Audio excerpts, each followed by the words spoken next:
For as long as I can remember, my family has always loved to travel. My parents enjoy cruising as a way to escape the cold winter months in Minnesota and long school year. They have always only allowed my siblings and I to tag along once so far, but if the plan follows itself through, me and my siblings will be going on our second cruise this spring. After my first cruise, I fell in love with how smoothly it flowed and how much you can get out of the experience. This is why I have chosen to inform travelers on cruising and the options involving finances, fun, and food. When choosing a cruise line and which type of cruise to go on, you need to ask yourself a few questions. Who is going? What are you going to do?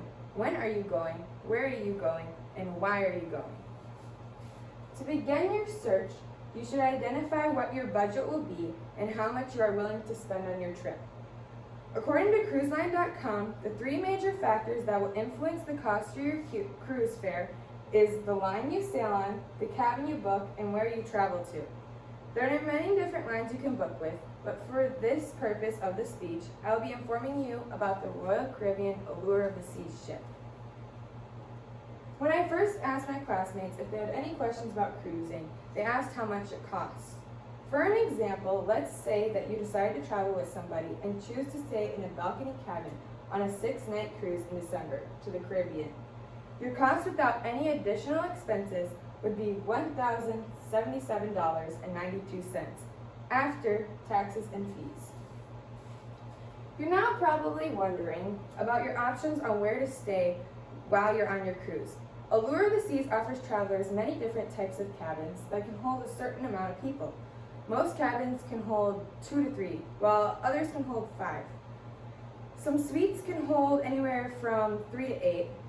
When choosing a cabin, you can decide if you want an interior room, ocean view room, balcony room, or a suite. The interior rooms are located in the bottom interior of the ship. They are mostly smaller than the rest of the rooms, while the ocean view room is on the bottom exterior of the ship. They have a small window and are about the same size as the interior cabins. The balcony room is a little bit bigger than these two rooms and has a sliding glass door that goes to a private balcony. And the suites vary in size, but this is one of the bigger ones. And they have multiple private decks, multiple rooms, and some even come with private butlers. Some additional expenses that may occur depending on your wants and needs.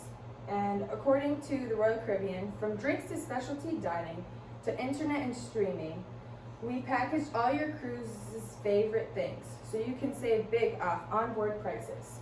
My mom loves her soda. She drinks it all the time. So she would get the soda package, where I would get the more advanced one, the next step up, which would allow me to get coffee. Tips are an expense that is a non-negotiable. And according to the Royal Caribbean, the automatic serve gratitude is $14.50 per person in junior suites and above. For the people that stay in the grand suites and above, it is $17.50.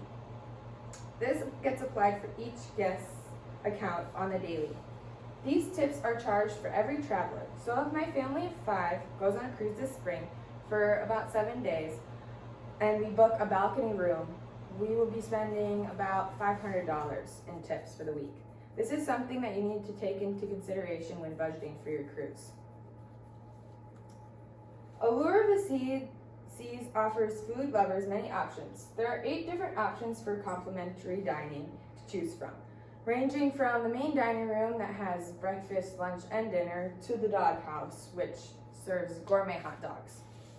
Foodies also have the option to upgrade their dining experience to a more formal setting by paying extra for specialty restaurants, which adds 10 more options.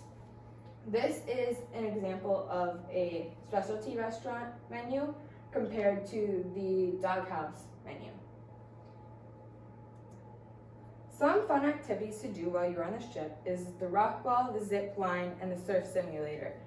For the travelers that like to enjoy more while they are on their trips, there's a spa, whirlpool, and there is different activities like wine tasting and live shows. You have the option to choose to go to shows as it is included with your cruise.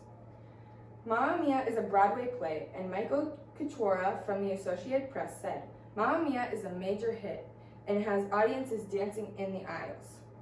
Another performance that you can attend is Oceanera, which is a Circus Soleil type of show that is performed above and in water.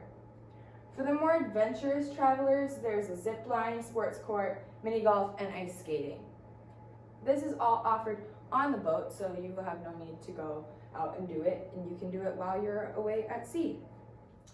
For the people that like to party a little bit, there is nightclubs, dancing, pool parties, and many bars to choose from. If you're thinking about going on a cruise, I hope I have informed you about the options involving finances, food, and fun. My advice would be to research a lot because there are a lot of different options and you want to make sure you're happy with the decisions you make. As a person with ADHD, cruising is my favorite thing to do because I cannot stay in one place at one time. And every night I wake up and we're at a different place. So it's always just something new.